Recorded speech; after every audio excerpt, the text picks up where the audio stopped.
Good evening. My name is Corey Walker. I'm the Wake Forest Professor of the Humanities and Director of the Program in African American Studies here at Wake Forest University. I'm delighted to welcome you to today's Conversations in Black Studies, sponsored by the Wake Forest University Program in African American Studies. Conversations in Black Studies is a series of curated conversations examining key ideas and issues in the discipline of Black Studies. The program invites students, scholars, activists, and the broad community to engage some of the historic and contemporary questions animating the discipline, along with engaging some of the new and cutting edge scholarship in the field. This knowledge is grounded in the critical and comprehensive study of the peoples, cultures, ideas, and expressions of continental and diasporic Africans across space and time. Today, we welcome a true long distance runner in Black Studies to join us. And I want to open up by introducing our guest by way of a statement he made recently in an interview. In it, Dr. Abdul Alkalimat stated, "Black Studies is the combination of theory and practice to serve the intellectual, moral, and social needs of the Black community. I have worked for 50 years in Black Studies. We need a renaissance in the field to reconnect the campus and the community and the Black liberation movement. Do we have a history of the Black community where each of our colleges are located? Do we have biographies of key local leadership? Do we have documentary historical surveys of the key institutions and organizations in each of our communities? Have we studied and documented the local movements for social justice? It is time to flip the script and get our research agenda from the Black community and not merely our general professional colleagues. Let us practice the highest utility of academic excellence and social responsibility." Dr. Abdul Alkalimat is Professor Emeritus in the Department of African American Studies and School of Information Sciences at the University of Illinois at Urbana-Champaign. He received his undergraduate degree in sociology and philosophy from Ottawa University. He earned his PhD in sociology from the University of Chicago, and he has been part of Black Studies institutions in all 4 regions of the country and edited the main Black Studies listserv, H-Afro-Am, from 1998 to 2014. Dr. Al-Kalimat's family background is activism. He is the fifth generation working for Black liberation. His great-great-grandfather, Free Frank McWhorter, purchased 16 family members out of slavery and turned his farm into a station on the Underground Railroad. His past activist practice includes the full spectrum from civil rights to Black liberation to the anti-capitalist struggle. A particular focus of his work has been on Malcolm X. His current focus is on a campaign to rebuild the Black liberation movement as part of the Black Left Unity Committee. In this context, he has co-authored such germinal pieces to guide and inform the Black liberation movement as the Draft Freedom Manifesto, Towards Black Liberation, 3 Waves, and he has edited a weekly bulletin informing us on the best theory and practice of Black liberation in the 21st century. Please join me in welcoming our dear colleague and a true long distance runner in the freedom struggle, Dr. Abdul Alkalimat. Thank you. Thank you for that wonderful introduction. Well, let's begin. I've given a sort of a very formal introduction, but your story really is the story of a history of a people. Tell us a bit about your intellectual journey and your intellectual journey in Black studies. Well, it's an interesting experience to tell about, and I think it also connects with what might be a more general model that others can use to sum up their own history and see how they have been guided into the future by their past. I'd like to think that there are three main ways that I moved toward where I'm currently at. One, of course, is family. Both sides of my mother's side, my father's side were active. You mentioned Free Frank and the Underground Railroad and the legacy of service to the community that represented through that line. But also on my mother's side, my grandfather was one of the early Black members of the Communist Party in Chicago.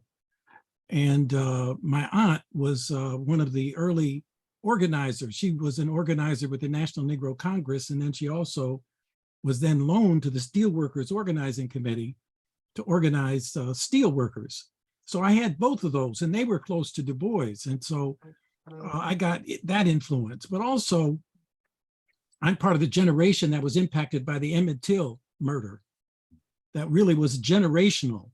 There's a book out, in fact, of people who were active in SNCC and other ways, how Emmett Till impacted all of us, that murder and the subsequent confession. After the court was over, the trial was over, they published a story of how they did it. And so, you know, I'm in high school and we were reading that and really becoming mad about the situation. And then, of course, in my educational experiences facing institutional racism and having to study the Black experience outside of the formal classes. And so when the Black Power occurred, that new ideological moment, that really led us to confront the institutional racism. And that's how we created Black Studies, and I've been in it ever since. Well, we want to talk about your book, The History of Black Studies. It's a book that we're using in our introduction to African American Studies class here at Wake Forest University. I was so excited once it came out, and we immediately had to transform the syllabus this year to make sure that this book is our required text, because in it you really provide not only a capacious overview of Black studies. The narrative structure of the text enables students to really understand the linkages and connections between this intellectual project and the broader political, cultural, and economic fabric of African Americans and continental and diasporic Africans across the world. So tell us a bit, I know you've been working in Black studies your entire life. I mean, you embody Black studies. But in the history of Black studies, you start off with a section, Black studies as intellectual history. Why is that important, and why did that come as the first part of this three-part text? Well, you know, racism has a terrible effect. It says to Black people, you ain't nothing, you weren't nothing in the beginning, you ain't nothing now, and you ain't gonna be nothing. In other words, that's why I begin the book by talking about the deficit, the difference, and the dependency. The idea that Black people are inferior and they're different, but different in a hierarchical sense. Some people are rational, we're emotional and expressive. And then lastly, we're therefore dependent on others to help us. But the beginning of the book really is a way of affirming the fact that Black people have been rational about their experience, not only in terms of negotiating the institutional racism of higher education to get PhD degrees, even when they were facing segregation and couldn't work in the very institutions where they got their degrees. But then that points to the HBCUs and the overwhelming intellectual giant experiences that occurred at Howard and Fisk and Atlanta University and other institutions. The intellectual productivity matched any institution in the country because Black people were concentrated there. The best Black minds were concentrated there. But not only that, that's higher education. That is arguing that they were intellectual elites. I also wanted to then have a section dealing with the Black community Mhm. because there were literary societies, there were museums, there were cultural groups, there were historical societies, there were libraries that were created, there were bibliophiles who collected the books, who then subsequently became the basis of institutional libraries. Arturo Schomburg is an example of that, that created the Schomburg collection that's now in the New York Public Library System. So in general, the beginning of the book, the intellectual history, was to affirm the fact that Black people have always been rational, productive intellectually, creating all the artifacts that are connected to anybody's intellectual history, the books, the articles, the paintings, the cultural production, the plays, the poetry, the novels. And that's the foundation on which we built the curriculums of Black studies. So that's why it's so important that we have to know our history and honor those who were the path breakers. They created what we stand on today. I want to bring out two themes in that first section that really struck me and struck the students in the class, and that was the chapter on historically Black colleges, and then the chapter on the political culture of the Black community. Often in our contemporary moment, we have words that are being tossed around like we're in a Black college renaissance.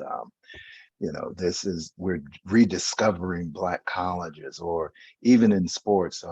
We have to almost help Black colleges. It's part of that third D in your 3D movement. There's these deficits there. And Black colleges have been sort of whittled down to institutions of culture, bands. But what you really bring out is really that those generations of scholars at historically Black colleges. And of course, I'm a product of two historically Black colleges and taught at two historically Black colleges. Really talk to us and position how these intellectual institutions really laid that intellectual foundation and built the very grounds upon which we think of Black studies. Well, one of the really major moral imperatives of the Black middle class was that in order to be accepted, in order to achieve, you had to be better than the standard. That applied in athletics, it certainly applied intellectually. So at Howard and Fisk and places like that, you had to study Latin and Greek. And you had to have that standard of achievement. I think that that's something that we have to sort of analyze how to recover that, because we maintain it in athletics, but I don't think we quite maintain it in the same way intellectually. But the other important aspect of that I want to make about the HBCUs is that because of segregation, Black people were forced to be there, all Black people. One of the unintended consequences from a Black perspective of integration is that Black people fanned out and now are part of higher education everywhere. And the more elite schools are able to cherry pick our community and recruit people who otherwise would be at the HBCUs. That requires the HBCUs to rethink their role in society. In other words, what SOBU, the Student Organization for Black Unity, did, they had a campaign called to save and change Black colleges and universities. So what we're talking about really is, what is the unique role that the HBCU can play today? That's a different question than what role it could have played in, say, the 1920s, when segregation in the society existed. And I think that we have to go back and we have to really examine how the HBCU was connected to the community. So for example, at Fisk, Charles Johnson created People's College. There were comparable institutions at Atlanta and Howard and other places where the campus connected to the community, and it was a condition of the community that established an agenda for research, and for service. So for example, at Fisk, one of the interesting things that happened is there were descendants that remembered slavery. And so they were able to use the students to go and interview them, and created a volume called God Struck Me Dead, Religious Autobiographical Experiences of Slaves, of ex-slaves. So that really begins to show us that it's possible. And I think that another important point I want to make is that we often, in rejecting the racist neoliberal universities' standards, for example, publish or perish. Whereas I argue we need to accept that, accept publish or perish. The question is, where are you going to publish, and what audience are you seeking to serve? So that if you're in the privileged position of being in an academic institution, be it mainstream or HBCU or wherever, then you have a responsibility to have the Black community as an audience, not the only audience, but an audience, and that you have many ways to publish, and that way you don't move away from your own professional career goals, and you don't move away from the institutional requirements you face for tenure and for being hired and advanced, but you include in that the service to the community. And see, the university in the United States has a great tradition. The land grant colleges were established to serve the community. The people in law schools and in labor studies and in agriculture, they're there to serve their respective communities, be it the farmers or the lawyers or business people. Black studies not only has to meet the universal standards of academic excellence, it has a responsibility to be of service to the Black community, which is not any different than most other aspects of the university. So when it comes to the HBCUs, I think we have to be very critical of ourselves, not from the point of view of the mainstream, but from the point of view of service to the Black community. You raise an interesting point in that, and that moves us to our second area of study, the broader political culture of the Black community, and linking classroom, campus, and community together. You provide us with a detailed ecology of the intellectual infrastructure of the Black world. I mean, I can remember when I was an undergraduate student at Norfolk State, we would go down to 35th Street, West 35th Street in Norfolk. Joseph Jordan had his shop there, Judge Joseph Jordan. Brother George Welch ran the Self-Improvement Center, and we had Islamic Trading Post. And that was sort of the extended classroom. It was, we'd move from the campus, out of the classroom, from the campus and into the community. But there were these spaces, these critical intellectual spaces that helped us in our formation. Talk to us a bit about that dialogical relationship between those organic intellectual spaces in the Black community and the shaping of Black studies. Well, one of the important aspects of being a student is learning how to listen. You know, people speak in codes, people speak in dialects, people speak in many different ways. And so a lot of times, the intelligence of the Black community is missed because people aren't listening to the experience. And I think that that's something that, you know, often the community says, you know, you graduate from college and you have to come out of here and relearn, you know. But that relationship of the universal knowledge that you're trying to get to has to always be connected to the particularity and whether it's language or culture or social relations in the community.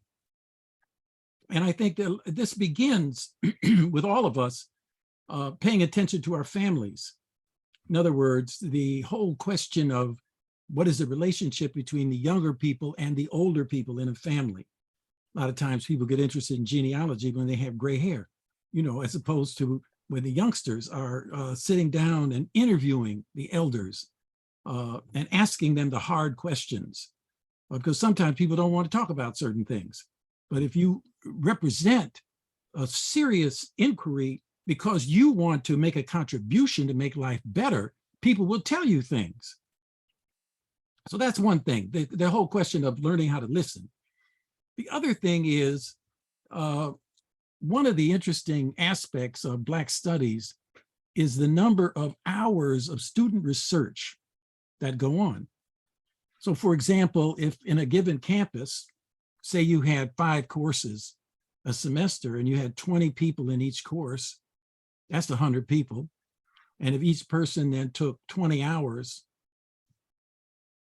of research, then you're talking 2,000 hours of student research time.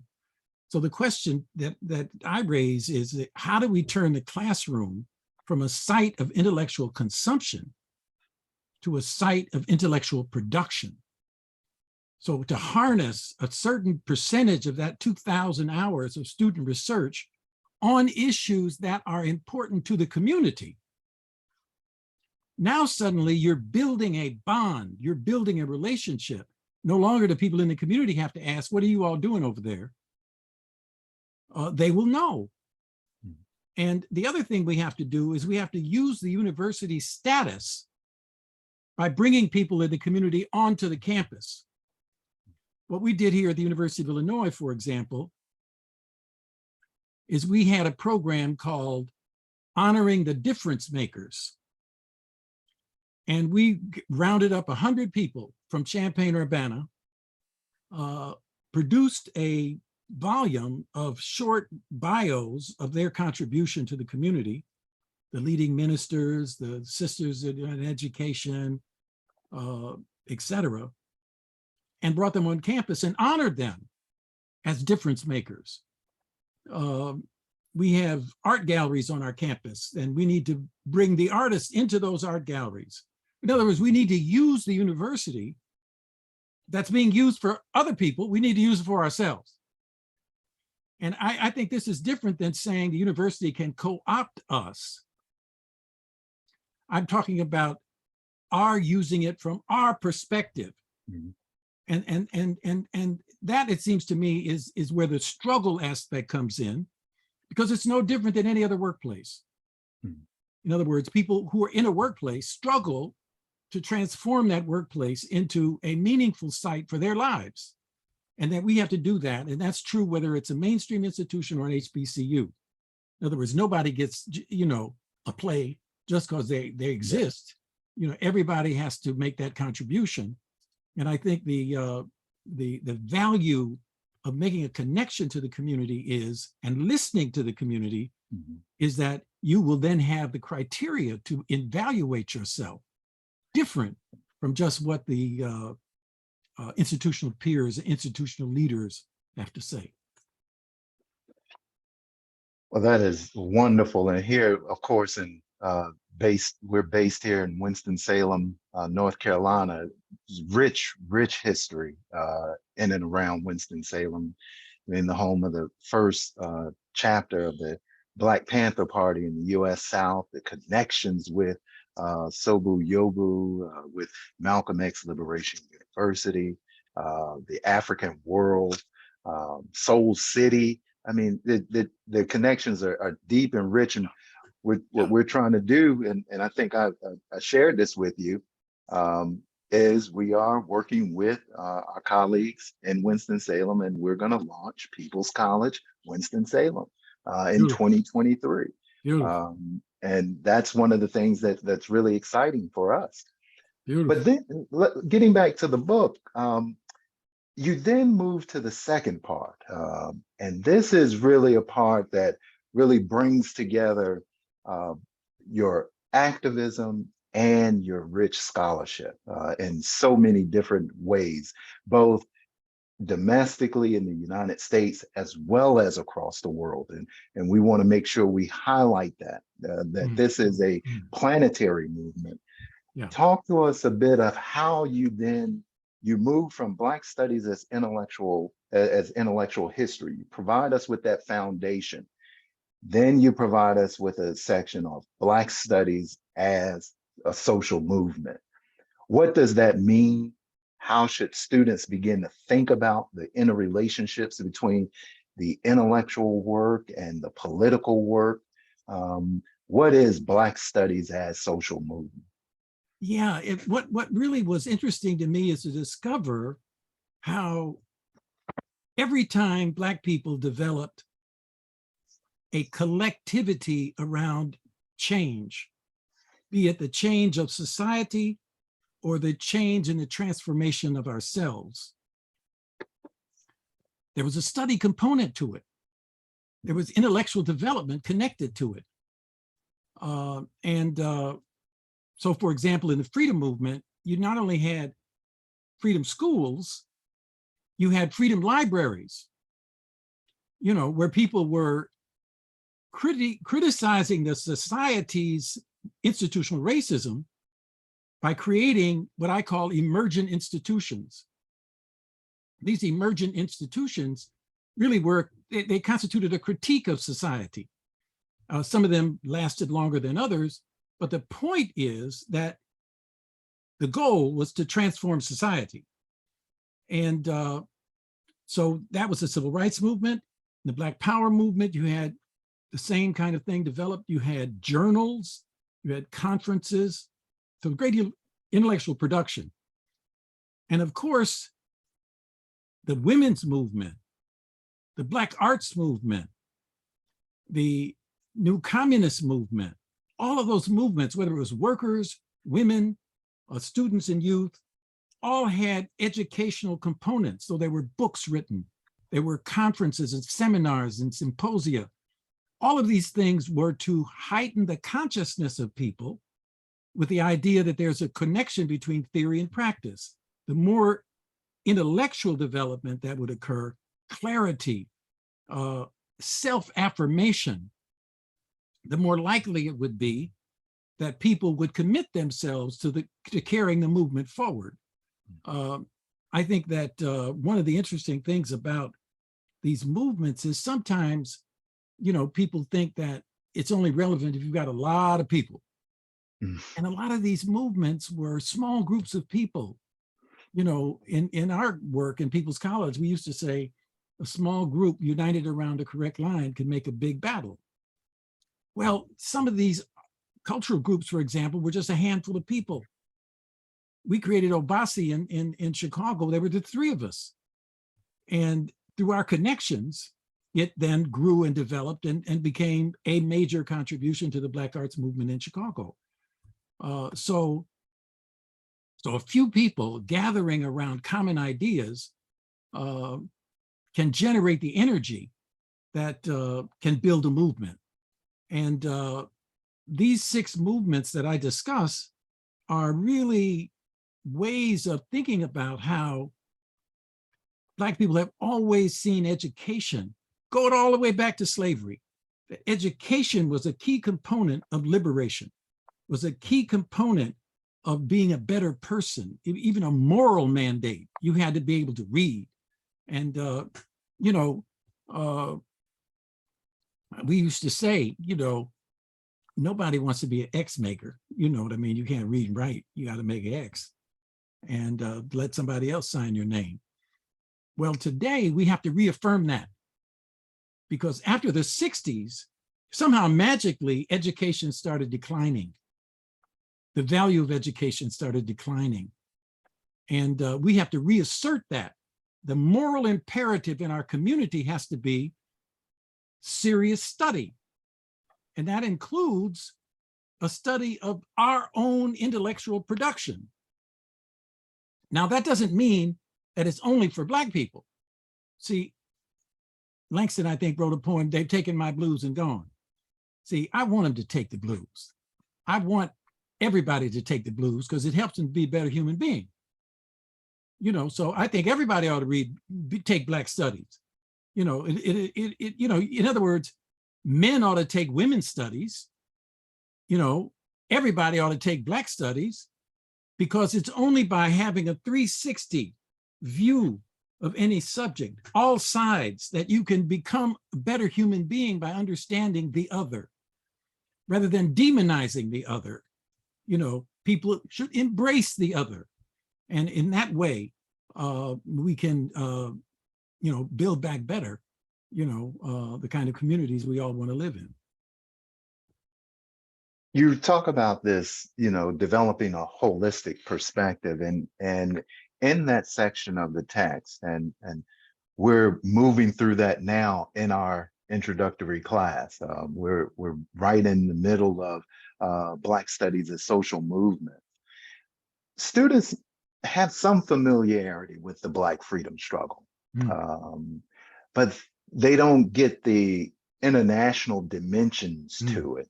And then the connections between the ways in which the questions are being raised, not only around the racial economy of America and the Western world, but also the political economy, the capitalist political economy of the Western world.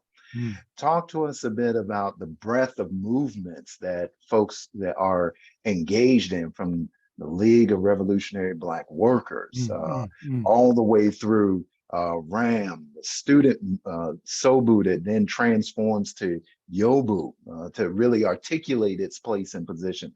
Talk to us a bit about that radical, diverse ecology of these Black movements and the ways in which they're moving to imagine and enact a new world.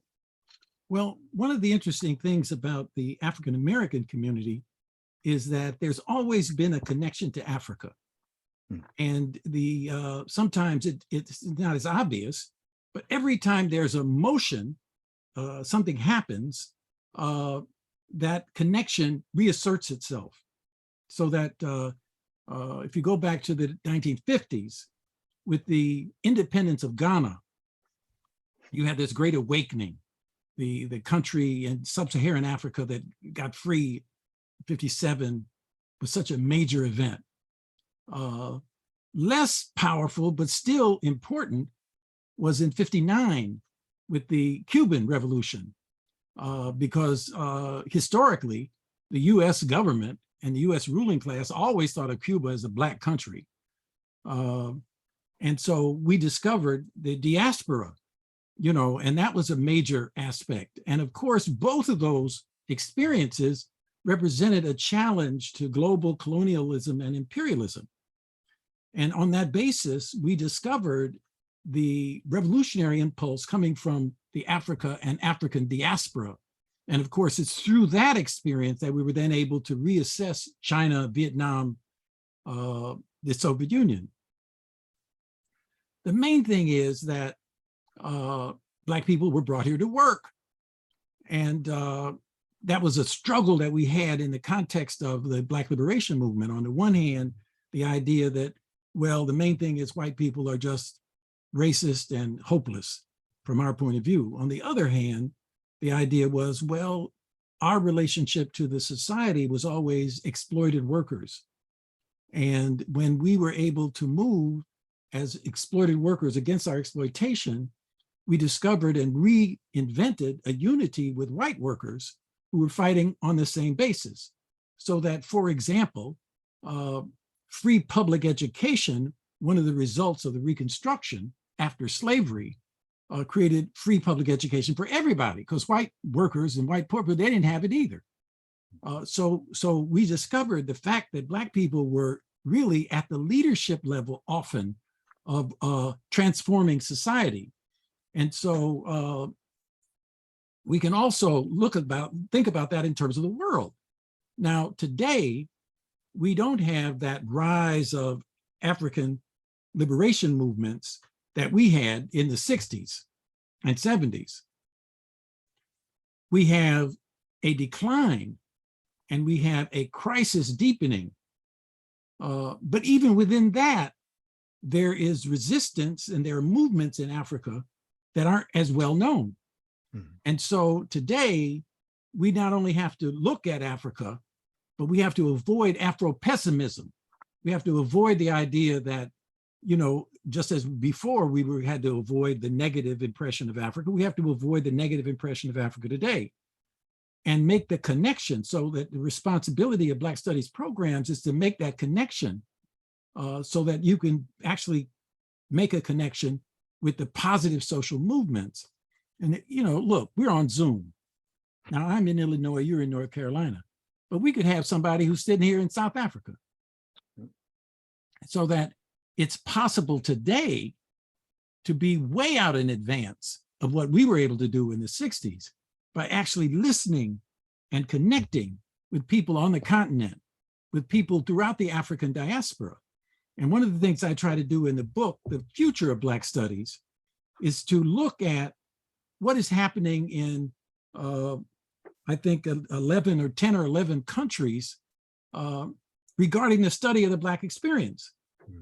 And it's important that in each of those places, there are people who really could be part of your conversations with Black Studies. And that would help students take the world out of some abstraction and bring it into reality.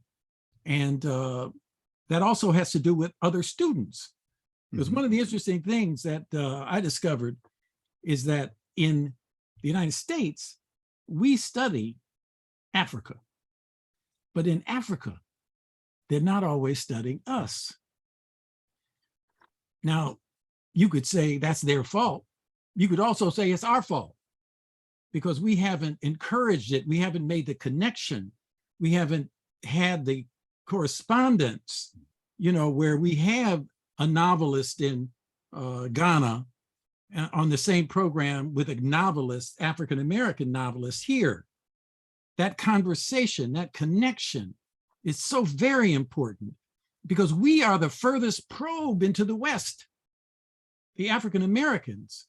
And so everybody in the African diaspora has to understand our experience, because our experience is part of their future as imperialism penetrates and dominates the world. And so we have to take the responsibility, really, of thinking about Black Studies, not only and primarily beginning with our own experience. We have to make sure it includes the global experience as well. That position is great to talk about the last section of the book, and it's good that we're all, you know, we have about 20 more minutes to talk. I don't want to give too much away for the students, so that then they say, "Oh well, we've already read that." Oh no. I'm reminded, you know, there's so many projects, and last year we had a series of conversations for our introduction to African American Studies course with Dr. James Pope from Winston-Salem State to come on, and with the Africa World Now project to build those bridges, and Dr. Keisha Khan Perry to look at transnational Black feminism in this moment.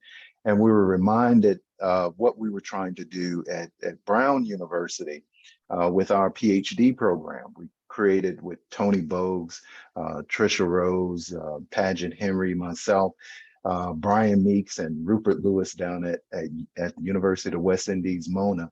We were creating a trilateral reconnections project so that our PhD students would study at Brown. They would have to spend time to study at the University of the West Indies, Mona, or they'd have to spend time at the University of Cape Town in South Africa at the African Studies Center. And then we were reaching out to the University of the Western Cape. So they'd have different nodes to pull together. But that was a model of professionalization. The last section of your book looks at and examines Black studies as academic profession.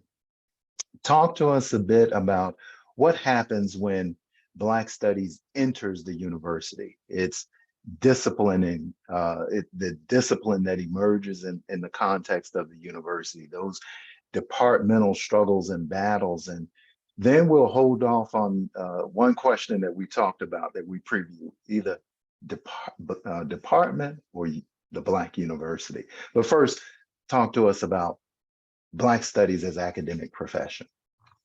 Yeah, the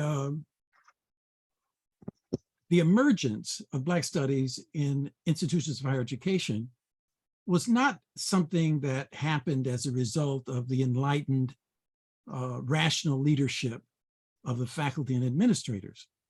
Rather, it was a direct result of the Black Power movement making higher education a battlefront. And I think that's important because what it really says is that entry into the university was a battle, but the battle is not over. And the reason it isn't over is because it had to then move through the various stages of legitimacy, of institutionalization, of developing a pipeline for faculty and graduate students, a process of certification, majors, graduate degrees, etc. It had to create its own intellectual life as a profession. Therefore, you had to develop journals that represented peer review so that you had standards for the accepted scholarship. You had to develop textbooks for curriculum, and you had to develop conferences where people would interact as part of the production and distribution of knowledge in the profession, which of course then means you develop a common language, you develop methodologies, and you establish intellectual tradition. All of these, every one of the things I just mentioned represented a struggle and a fight. So for example, let's give you two examples. Take journals. There are journals that the mainstream has. Every discipline, American Journal of Sociology, American Sociological Review, American Historical Review, every discipline has its journals.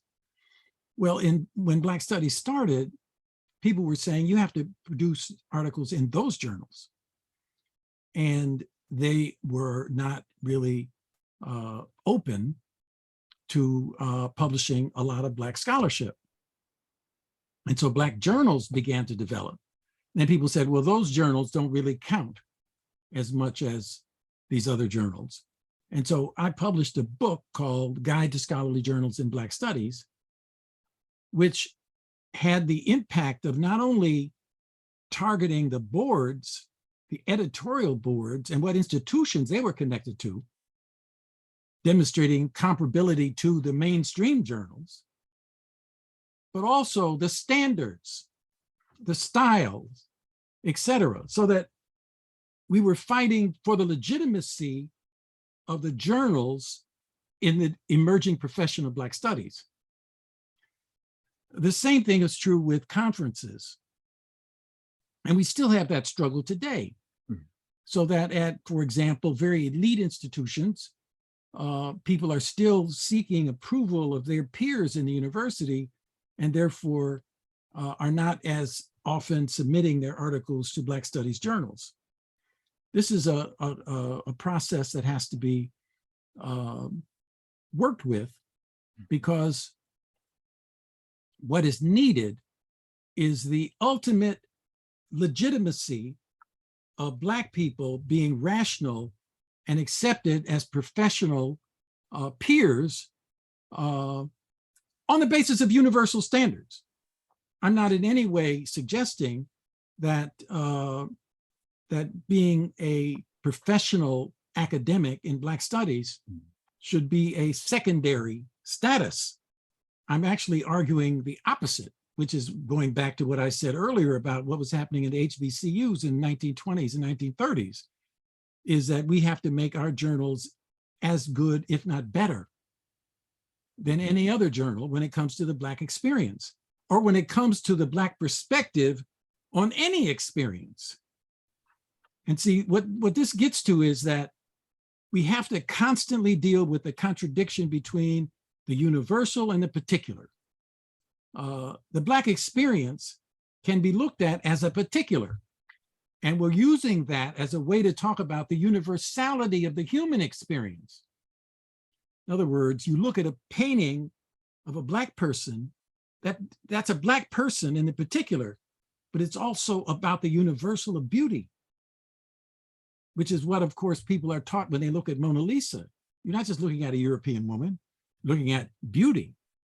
And so what we're trying to do is to demonstrate that Black studies is a particularity through which you can find the universals, which is ultimately what the university is about. And so I think that that we have, we have work to do. I mean, in other words, Black studies has just been around for a short period of time compared to other disciplines, but we made progress, and the progress is expressed in our permanence. In other words, Black studies is not a passing fad. It's now a permanent part of higher education. We've accomplished that. There are sort of two iconic moments that emerge that really touch on this conversation of professionalization, Black studies as academic profession. The Black University, toward the Black University conferences at Howard. And of course, the 69 conference at Yale, Black Studies in the university. It seems that there's a vision that you're articulating around professionalization that moves us beyond just a rote professionalization, of professionalization to just fit into the university. But there's something else that's building toward a new university. Can you talk to us a bit about what type of professionalization should we be aspiring toward? And what are the possible implications? Do we move to this Black university, or do we still remain Black studies in the university? Well, it's interesting. I mean, when we did the Black University issues of Negro Digest, we did 3 issues and had people from the movement, administrators from HBCUs, and of course, there was always this subtext of reform and revolution.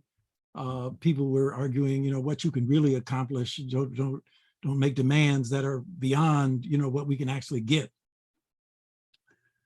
But I think what I've been saying thus far really gets at this universal particular. The particularity is the Black experience, and a Black university or a Black studies program inside a university applies to both. Those are particularities. But the challenge is always at the level of the universality. So for example, what are the universal things? Well, you write something, you make an argument, you have to have data, you have to have methodology, and you have to expose all that so that the readers can assess and evaluate your work. I've already made the argument that knowledge is not just abstract and irrelevant. Knowledge, that is, resources are put to production of knowledge for a purpose. And whether or not it's sending a rocket to the moon, or whether it's making better businesses or growing better ears of corn, in our case, it's transforming the life of African Americans, which means we also have to confront the structures of racism and exploitation in the society generally. But there is a difference I want to point out between ideology and theory. Ideology encompasses theory in the sense that theory is about explaining the past and the present. Ideology adds what ought to be in the future. So how do you take theory and apply it to create a desired end? Now, you don't have a college of agriculture that is serving the people that doesn't try to create healthy food. But if you have a college of agriculture that's serving the corporations, you might end up creating food that doesn't heal people, but creates the kind of illnesses that we have. So there are people in that College of Agriculture that work for the fast food industry, et cetera. So there's actually a struggle that goes on in the university. Who do you serve? You know, do you serve the rulers of the society that are creating the contradictions that exist in the society that we live in now? Or do you serve those forces that are seeking to transform society and create a better life for all? For example, in the environment, you know, this is a struggle that goes on, you know, about climate change. It's a struggle that goes on about what is in the interest of the corporations versus what is in the interest of the communities and might be suffering as a result of what the corporations are doing. Mm-hmm. So but the point I'm trying to make is that we accept the universals, publish or perish. Okay. Now, when I publish in these journals, for the purpose that I publish, I will then fight you over whether or not you're going to give me credit for having published. But I'm not going to argue I don't need to publish. I can't win that argument. You know, plus our community would then say, well, what the hell are you doing? You know what I mean? You're an academic and you're not publishing? Yeah. Come on. So, you know, we have to really, it's sort of like being a basketball player. Just because you're Black, that don't mean you can play basketball. Mm-hmm. They want to know, first of all, are you starting? Do you get in the game? Do you score any points? You know, are you helping us win? They want that from the academics. So I think that the academic profession has to have the utility that the Black community needs. It needs its intellectuals to be committed to a better life. Now, when segregation existed, that was clear because the intellectuals faced that same segregation. Now we have different degrees of freedom, different degrees of, you know, we got Black people who enjoy latte and happy hour, you know, and cappuccino, and, you know, but we really need to work through this idea that the highest level of moral and intellectual achievement is when you are able to serve your people, which means serving the society, by being the most excellent academic you can be. That's our goal. Well, Professor, you reminded us of one of the key lessons in the logic of Black studies, to always move beyond just either or binary thinking in that response, because we're not either or people, nor do we live either or lives. So I really appreciate that response. The last question, and this one will take us home this evening. We're facing, you raised the issue, we're facing really what Noam Chomsky has eloquently and bracingly stated. We're facing the future, whether we will have the future of organized human life on this planet. We have deep inequality caused by a rapacious capitalist system that is global and deepening the inequalities and marginalizing the lives and life chances of the majority of the planet.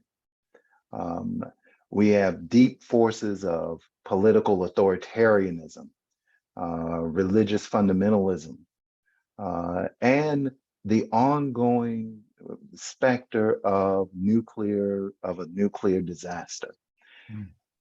In light of all of this, we do have movements afloat. We just think between the Arab Spring of 2010, 2011, we get the American Spring and of George Floyd in 2020. There are moments where folks are struggling, and those struggles for a righteous and just future. where do we go from here as a Black Studies community? We're at some of the most elite universities in the world. What should be our service? What's our obligation? What is our responsibility? And to echo Vincent Harding, what should be our vocation moving forward? Well, one word that I want to use, Sankofa, go back and fetch it. In other words, the history is a gateway to the future. And unfortunately, what happens is that our moments of resistance can often be forgotten. So the first answer I would say is that we have to practice institutionalizing memory.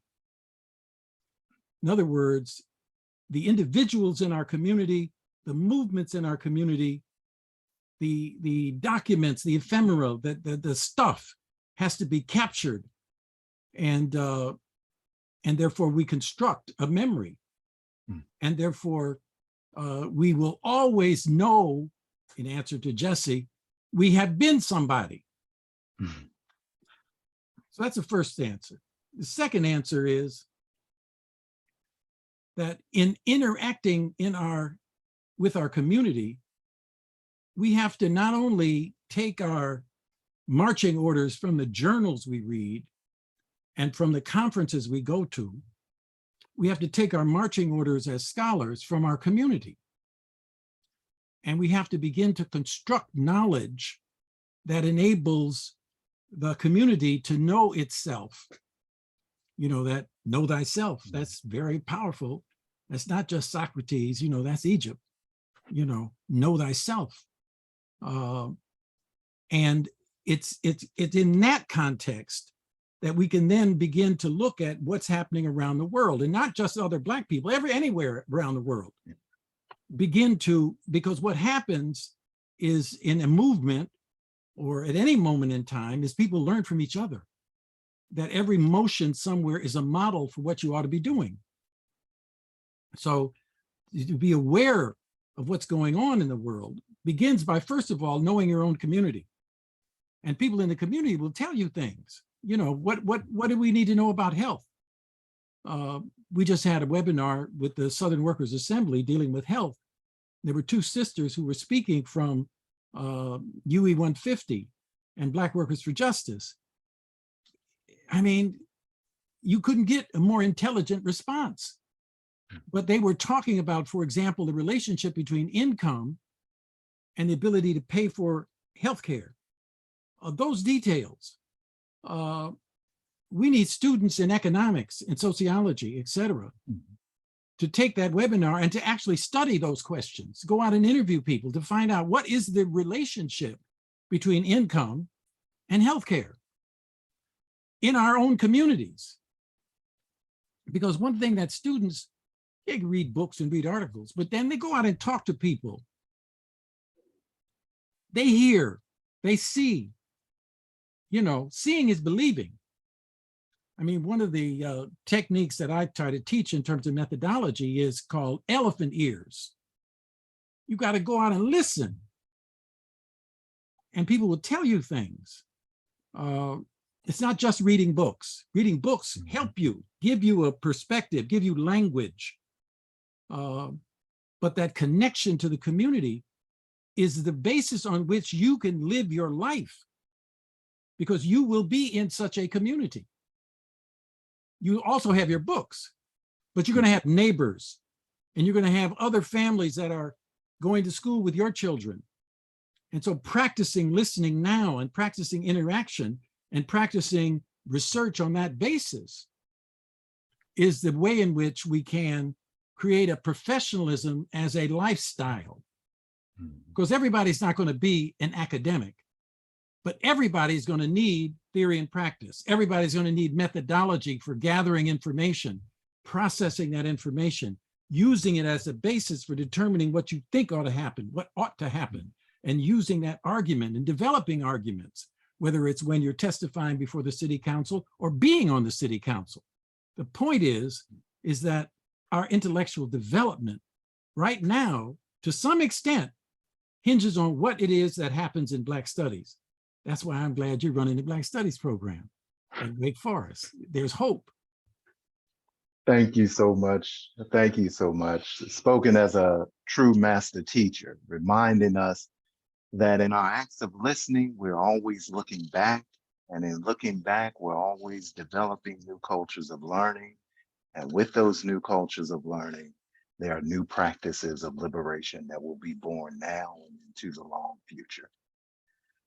Professor Abdul Alkalimat, thank you so much. Thank you for joining us for this conversation in Black Studies. And we look forward to continuing our conversation and continuing to think with you. Thank you so much. Thank you. Thank you for having me.